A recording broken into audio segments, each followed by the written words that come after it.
Donc, Aude, the floor is yours, comme on dit.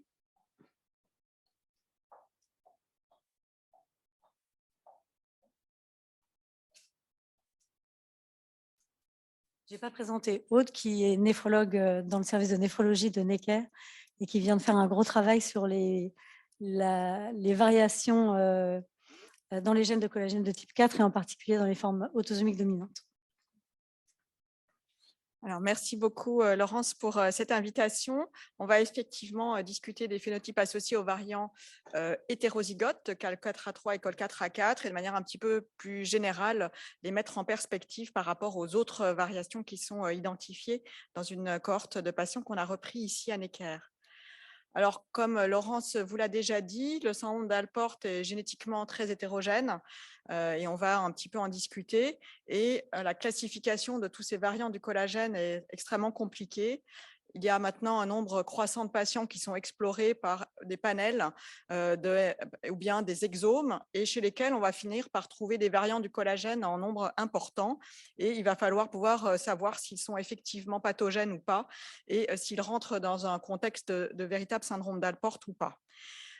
Et en particulier, et ça Laurence l'a déjà introduit, il y a un certain nombre de controverses sur comment faut-il appeler les patients qui ont un variant hétérozygote de COL4A3 ou COL4A4. Plusieurs appellations ont été utilisées au cours du temps, maladie des membranes basales fines, hématurie bénigne. Mais il y a maintenant un consensus de plus en plus important, même si un certain point reste à discuter, sur le fait que ces patients ont a priori un syndrome d'Alport dit autosomique dominant. Hop, alors, ça c'est bloqué. En bas à gauche de la via, et là, tu as la petite flèche. Donc, ces patients qui ont un variant hétérozygote dans COL4A3 ou COL4A4 ont un très large nombre de manifestations qui vont de patients strictement asymptomatiques à des patients qui ont une hématurie microscopique isolée et puis des patients qui ont effectivement une protéinurie et une maladie rénale chronique. Alors, on va revoir un petit peu quelques séries de patients qui ont des syndromes d'Alport dits autosomiques dominants. Une petite série japonaise avec 25 patients. Et vous allez le voir dans toutes ces séries, une des problématiques est effectivement les points d'appel et pourquoi les patients ont été inclus, puisque ça va bien sûr en fonction des signes cliniques et les critères d'inclusion, eh bien, on va avoir différents types de patients et de contextes pathologiques. Alors ici, il y avait 25 patients qui avaient tous une atteinte histologique compatible avec un syndrome d'Alport, une histoire d'hématurie et de protéinurie, ou alors une histoire familiale et eux-mêmes uniquement une hématurie. Dans cette série, si on s'intéresse déjà aux manifestations extra-rénales, vous pouvez voir qu'il y a un seul patient qui a un déficit auditif et un seul patient qui a des lésions oculaires. Alors, déjà, à partir de quel âge les patients développent-ils une protéinurie? Ces patients qui ont donc une mutation ou un variant hétérozygote de COL4A3 ou COL4A4. Alors, l'intérêt au Japon, c'est qu'il y a un screening extrêmement large dans la population de l'hématurie et de la protéinurie chez des jeunes. Et donc, on peut avoir une idée probablement un petit peu plus fine que dans d'autres études de l'histoire naturelle de la maladie. Et en effet, chez ces patients, une protéinurie est détectée chez 18 des 25 patients à un âge d'environ médian de 17 ans. Et puis, vous pouvez voir ensuite cette fréquence de protéinurie qui augmente en fonction du temps chez l'ensemble des patients. Donc, un âge de développement de la protéinurie de 17 ans chez ces patients. Alors, qu'en est-il de la survie rénale? Alors, c'est l'objet d'un certain nombre de discussions et de publications. Et ici, dans cette série, la survie médiane des patients en termes de survie rénale est de 70 ans. Et donc, vous voyez ici la courbe avec les patients dont la survie rénale varie au cours du temps et avec à la fin, bien sûr, très peu de patients puisque les âges au moment de l'étude sont extrêmement variables. Ce qui est montré dans cette étude également, c'est qu'il n'y a pas d'impact sur la survie rénale du type de mutation qui est identifié. Une autre étude un petit peu plus de patients, 38 patients qui sont répartis dans 8 familles différentes. Il s'agit de patients qui ont uniquement des variants de col4A4. Et vous voyez ici qu'un quart des patients vont développer une insuffisance rénale, ce qui est nettement supérieur à ce qui a été montré dans la précédente étude, certainement parce que les critères d'inclusion ici étaient non pas une hématurie isolée, mais une maladie rénale définie par une protéinurie associée à une hématurie, voire une insuffisance rénale. Et donc, chez ces patients, une maladie rénale chronique avec une insuffisance rénale terminale chez un quart des patients et un âge moyen relativement jeune de 51 ans. Mais voilà, c'est vraiment des patients qui ont été sélectionnés parmi ces patients qui ont un syndrome d'Alport autosomique dominant. Vous pouvez voir sur le graphique de droite les différentes manifestations avec, comme attendu, initialement davantage de microhématurie associée à une protéinurie, et puis des patients qui vont développer au cours du temps davantage de protéinurie, puis l'insuffisance rénale en noir. 4 patients avaient un déficit auditif, c'est-à-dire 13%, et aucun des anomalies ophtalmologiques. Plus récemment, une large revue de la littérature a été publiée par les médecins grecs, 777 patients qui avaient donc tous un variant hétérozygote de col4A3 ou col4A4, avec des âges extrêmement variables, soit des patients jeunes, soit des patients adultes un peu plus âgés. La moitié d'entre eux avaient une protéinurie, un tiers, un peu moins d'un tiers, 29% avaient développé une maladie rénale chronique, et puis 15% ont atteint l'insuffisance rénale sévère et le stade de la dialyse à un âge moyen de 52 ans. Mais là encore, ça dépend des critères d'inclusion des patients et ils ont repris un petit peu toutes les publications des dernières années. Les manifestations extrarénales sont rares, 16% de déficit auditif et 3% d'anomalies ophtalmologiques. Sur le plan histologique, la grande majorité des patients, 81%, ont un amincissement des membranes basales, le plus souvent isolé et puis parfois associé à d'autres anomalies et plus rarement, dans environ 20% des cas, un épaississement de la membrane basale glomérulaire. Et si on s'intéresse aux histoires familiales, il est intéressant de noter qu'il y a une très grande hétérogénéité intra- et interfamiliale. Vous voyez sur ce graphique différents points qui montrent l'âge à l'apparition d'une insuffisance rénale terminale. Et vous voyez que d'une famille à l'autre, chaque colonne étant une famille, eh bien, il y a des âges extrêmement variables pour un variant similaire. L'âge moyen de l'insuffisance rénale variait entre 21 et 84 ans, avec donc une moyenne à 52 ans, comme on l'a dit. Alors, plus récemment, une large étude espagnole a été publiée, là encore, en reprenant des patients qui ont un syndrome d'Alport autosomique dominant, 82 familles chez 252 patients. Et vous pouvez voir que la survie rénale médiane est de 67 ans, donc une maladie rénale qui survient à un âge plutôt avancé. Mais finalement, 24% des patients ont reçu une transplantation à un âge moyen de 54 ans.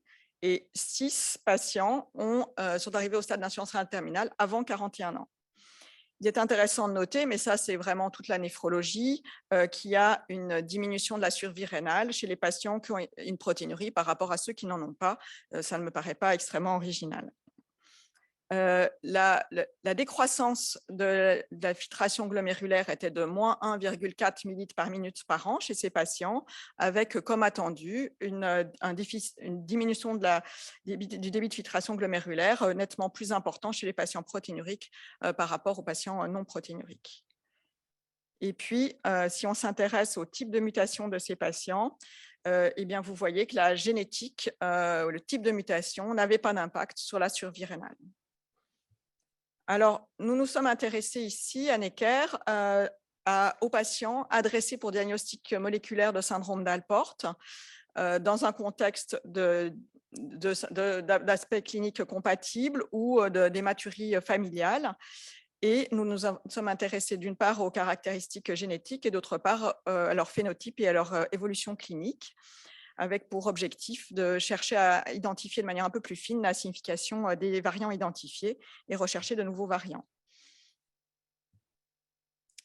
Alors, dans cette étude, nous avons inclus 411 patients dans 405 familles différentes.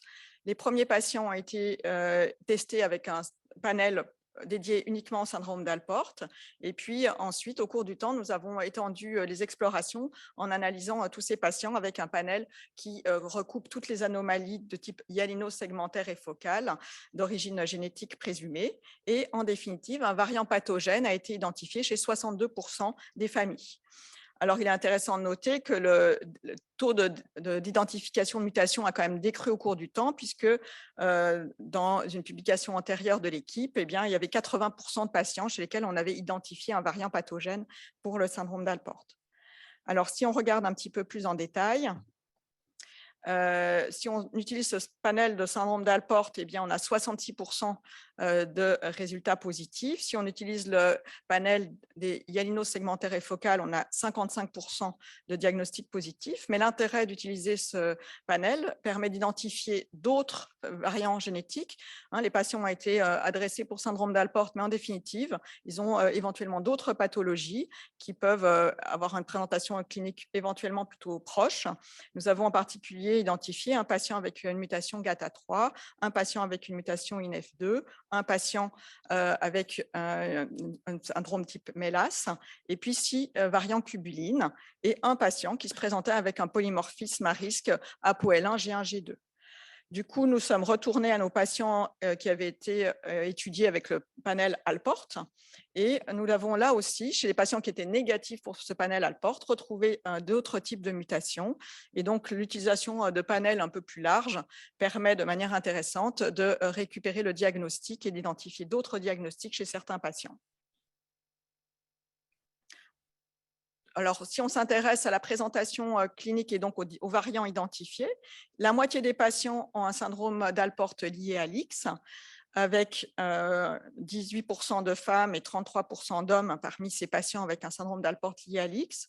Mais de manière intéressante, par rapport aux grandes séries antérieures qui s'intéressaient à tous les syndromes d'Alport, quels qu'ils soient, on a une fréquence des variants et des formes autosomiques qui s'est nettement majorée, puisque 33% des patients ont un variant hétérozygote de COL4A3 ou COL4A4, et donc un tableau de syndrome d'Alport autosomique dominant, et 15% environ ont un syndrome d'Alport autosomique récessif. Alors, on va s'intéresser un petit peu plus en détail au syndrome d'Alport avec une présentation autosomique dominante, puisque c'est un sous-groupe qui nous paraît un peu plus récent et plus nouveau. Vous pouvez voir sur ce schéma que l'âge à l'apparition, ou en tout cas au diagnostic de l'hématurie, est plus tardif, 23 ans en médiane. Et ceci est plus tardif que les patients qui ont un syndrome d'Alport lié à l'X, qu'il s'agisse des hommes ou des femmes, où l'âge était nettement antérieur, entre 8 et 7 ans. Et puis, ce que vous pouvez voir ensuite, c'est que l'âge d'apparition de la protéinurie est lui aussi plus tardif. En tout cas, l'âge du diagnostic de la protéinurie était à 37 ans contre environ 13 ans dans les formes liées à l'X et 11 ans ou 12 ans dans les formes autosomiques récessives. Peu de patients, au final, atteignent le stade d'insuffisance rénale terminale, seulement 3, à des âges, par contre, extrêmement variables. Ici, 24, 34 et 54 ans. Et 2 de ces patients ont été transplantés. Les atteintes extrarénales sont extrêmement rares également, même avec très peu de lésions ophtalmologiques, mais peut-être qu'elles n'ont pas été très bien recherchées. Et une notion, mais pour le coup un petit peu vague, parce que c'était seulement dans les dossiers que cela avait été rapporté, de surdité ou en tout cas de déficit auditif, environ 18% contre environ 50% chez les hommes qui ont un syndrome d'Alport lié à l'X. Et puis, le même pourcentage chez les patients qui ont un syndrome d'Alport autosomique récessif. Il est intéressant de noter, et ça va être l'objet de la communication suivante, qu'il y a certains patients chez qui on n'a pas trouvé une mutation, soit parce qu'on ne l'a pas trouvé, soit parce qu'ils avaient une autre maladie, et on va en parler un petit peu plus tard. Par contre, ces patients chez qui on n'a pas trouvé une mutation, de manière globale, se présentent avec une forme clinique moins sévère en général, mais souvent une surdité, peut-être d'autres causes, et c'est probablement la surdité qui a conduit le clinicien à évoquer le syndrome d'Alport. Mais on va reparler des formes un petit peu particulières. Si on s'intéresse à la survie rénale, vous voyez que nos syndromes d'Alport autosomiques dominants sont tout en haut en rouge. Et donc, ces patients ont une survie rénale qui est bien sûr nettement meilleure que les autres patients, en particulier les patients qui ont un syndrome d'Alport autosomique récessif, qui sont en bleu, que vous voyez en bas, et les syndromes d'Alport liés à l'X chez les hommes, qui ont une survie rénale similaire à celle des syndromes d'Alport liés à l'X, et les femmes qui ont une survie rénale intermédiaire, extrêmement variable d'une patiente à l'autre. Alors, quels sont les variants qui ont été identifiés? Vous voyez en haut à gauche la distribution des variants en fonction du gène.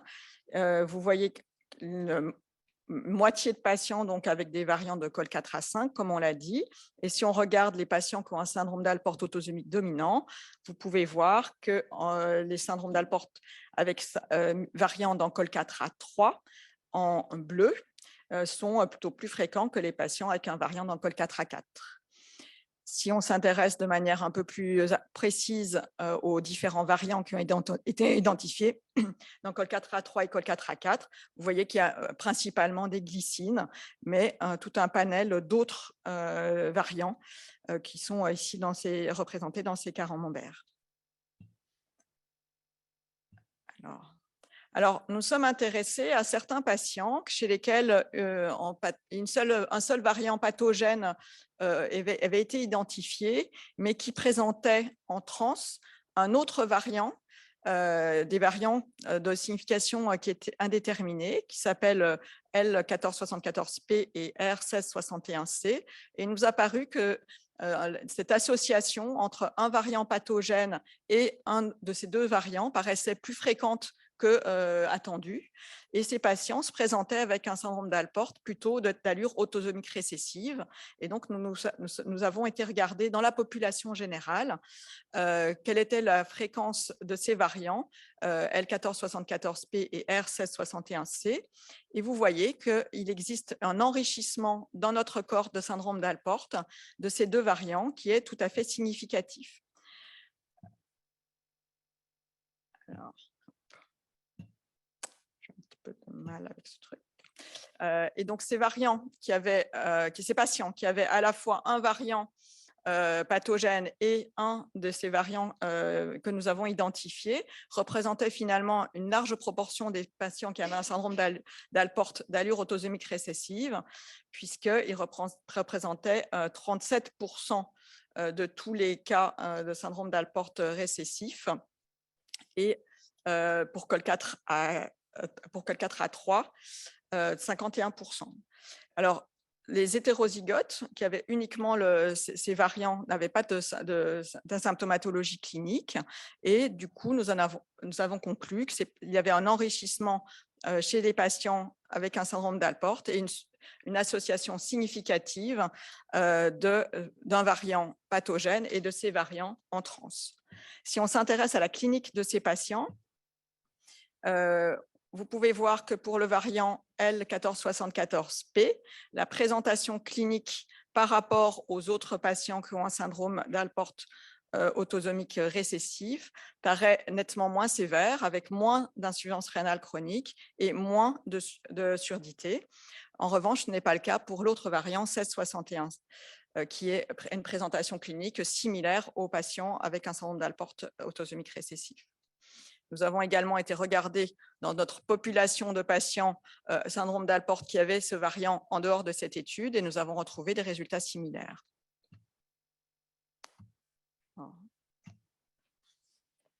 Un autre variant a été identifié comme étant enrichi dans la population des syndromes d'Alport dans notre cohorte, le variant qui s'appelle GLI695-ARG. Il a déjà été considéré comme un variant pathogène dans le syndrome d'Alport, mais il est spécifiquement enrichi chez les patients ayant un syndrome d'Alport autosomique dominant, puisqu'il est retrouvé chez 6 patients, mais la présentation clinique ici ne diffère pas des autres patients ayant un syndrome d'Alport autosomique dominant. Alors, je n'ai pas le doigté tout à fait adapté. Alors, si on regarde de manière un petit peu plus approfondie, un sous-groupe de patients qui sont ceux qui ont été adressés pour une hématurie microscopique isolée, on se pose toujours la question de l'intérêt ou pas de réaliser une exploration génétique chez ces patients. Eh bien, vous voyez que 122 patients avaient une hématurie isolée, isolée au sens qu'il n'y avait pas de protéinurie associée ni de maladie rénale chronique. Et un variant pathogène a été identifié chez 46% d'entre eux. Et ce qui est intéressant de noter, c'est ceux chez qui on a un variant pathogène, c'est principalement ceux qui ont une histoire familiale, comme on pouvait s'y attendre. Mais donc, il y a un sous-groupe de patients qu'il est particulièrement intéressant d'analyser, qui sont ces patients avec une hématurie microscopique isolée et une histoire familiale. Chez eux, on a une probabilité de trouver un variant nettement supérieure. Et si on regarde des patients qui ont une présentation autosomique dominante, eh bien, il y avait 27 histoires familiales. Et dans les histoires familiales, finalement, 2/3 étaient des patients qui avaient vraiment un syndrome d'Alport qu'on peut qualifier sans doute d'autosomique dominant avec une protéinurie, une maladie rénale chronique, et 1/3 qui avait une histoire familiale d'hématurie microscopique. Alors que ces patients ont été explorés à un âge supérieur à la trentaine. Donc finalement, les patients qui ont une hématurie isolée, quand ils ont une histoire familiale, ont une probabilité d'avoir un variant pathogène qui semble significatif. Donc finalement, dans cette large cohorte de plus de 400 patients qui ont un syndrome d'Alport, on montre que le diagnostic moléculaire va permettre de confirmer ou modifier le diagnostic, puisque chez certains patients, le diagnostic a été rectifié. On va identifier le mode de transmission, ce qui a un impact, bien sûr, sur le conseil génétique. On trouve de plus en plus de syndrome d'Alport d'allure autosomique dominante. Et chez ces patients qui ont une hématurie microscopique isolée, il est intéressant de pouvoir établir un diagnostic, en particulier dans des histoires familiales de femmes où la transmission n'est pas tout à fait claire au vu de l'arbre généalogique. Et puis, on a identifié de rares variantes COL4A3 qui ont un tableau clinique moins sévère que d'autres syndromes d'Alport autosomique récessif, avec un enrichissement chez 37% de ces cas autosomiques récessifs.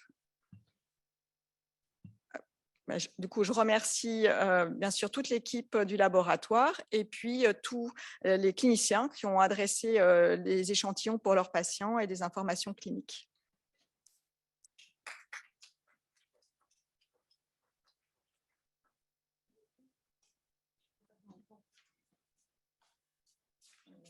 Merci beaucoup, Aude, pour ce topo très clair.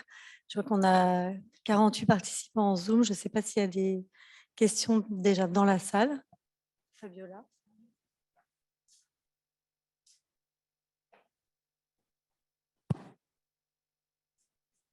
Merci Aude. Bon, comme tu sais, je suis un peu loin de la clinique maintenant, mais il y a juste une chose que je me demande. Alors, si je comprends bien, c'est les mêmes mutations que peut donner récessive et dominante.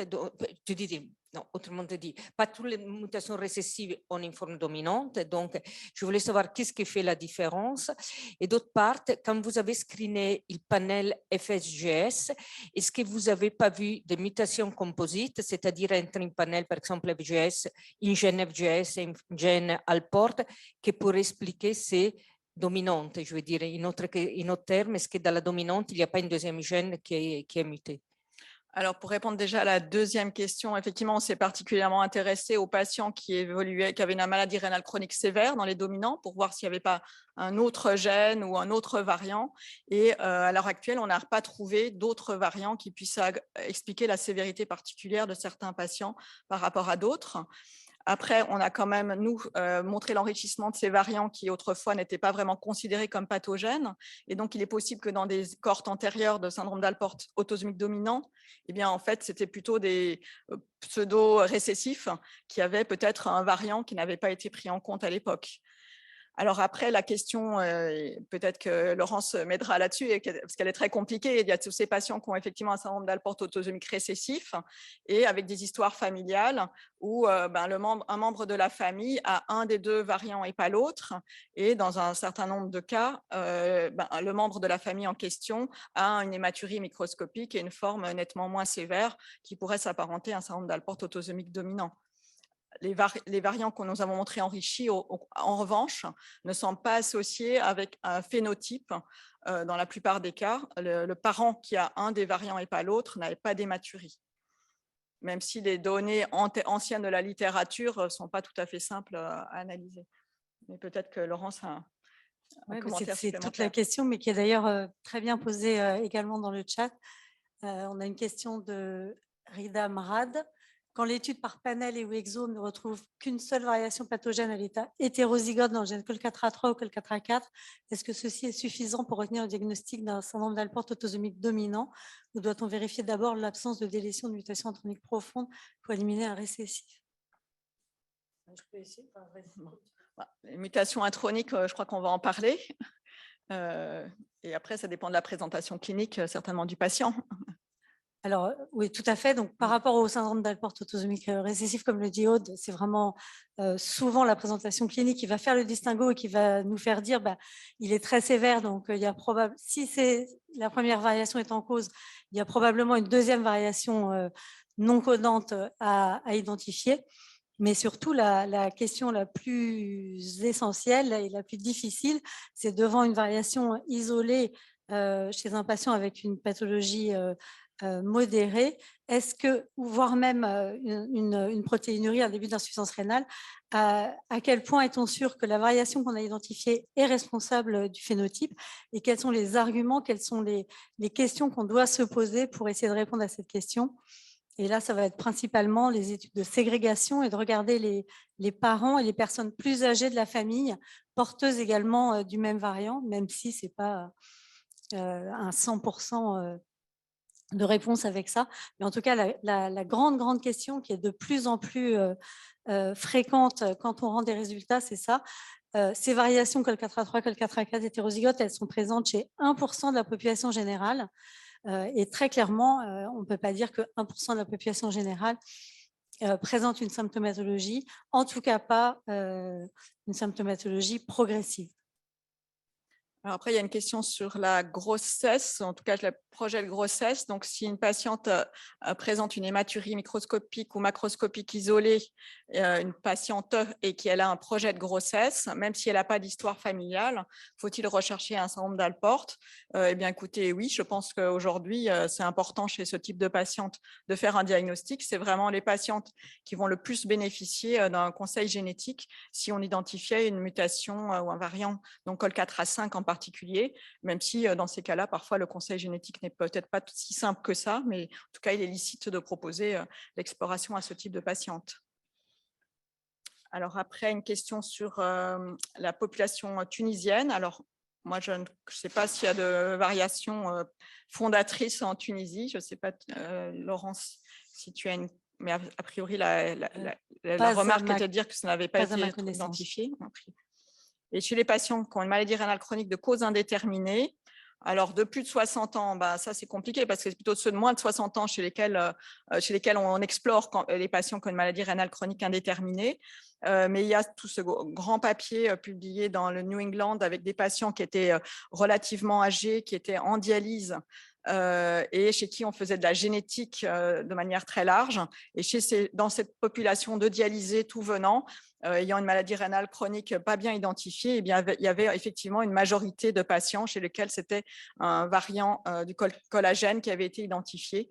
Je n'ai pas le pourcentage exact en tête par contre, mais c'était avec la polykystose la principale chose qui avait été retrouvée. 30% des variants trouvés, sachant qu'il y avait 10% de patients qui avaient une mutation. C'était 3000 patients, la moitié en dialyse, 10% avaient une cause génétique, et parmi ceux qui avaient une cause génétique, un tiers à peu près était Alport. Voilà, les autres, c'était des polykystiques, mais chez lesquels on aurait pu peut-être faire le diagnostic autrement. Merci beaucoup. Merci Aude. Et